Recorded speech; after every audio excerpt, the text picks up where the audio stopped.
Kusa na lang nagkakalaman yung utak ko kada umisip.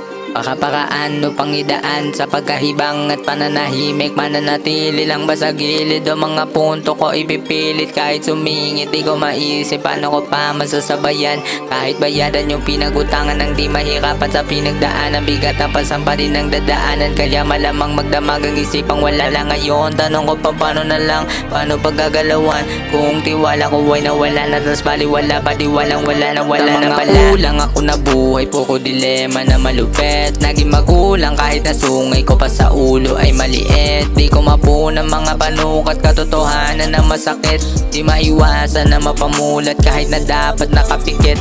Walang kasama sa kadiliman, lagi kayakap lang ay sarili. Dati akala na madali lang sa iyong daan ka dapat mamili. Kaso wala na, di ko malaman, takot ako na baka maipit. Wala nang gana, dami ng akang saking mata ay nakapaligid. Duwan tutulo, di makatulog, tila ba binabangungot. Bunga ng punong di pa mahulog, hirap pa sa'kin ang dulot. Bawat segundo sinubok lang ng sinubok. Kinalaunan natutong tumutok lang na tumutok. Habang nahubog sa mga aral na isa-isa ko napulot. Ngayon pa man ay lagi pa sa'kin tumatatak. Di na makaya pang humarap at sana hindi na lang naganap. At sana sarap lang ang nalasap kung bakit tumanas ng pagpatak ng luha sa aking mga mata. Isang iglap na ang lahat sa'kin ay nawala. Kaya dalangin na sana palakin at mga mali na di kayang bilangin. Mga lanlasabing mali na tahakin ay babaybayin ko pa din hanggang maging bituin na sa langit. Subalit pa sakit nila mo ng galit, wala na ligalig, wala na yung dating ako masiyahin. Kaya sa dilim na lang namamalagi. Naiintindihan ko pa kung paano malalapasan ang mapapait kung nakaraan na nasa balikat ko at tasan. Kaya ko pero paano na lang kung mismo malapit ang maging adlang sa aking pangarap na makamtan. Pangako magtatagumpay din ako sa daan.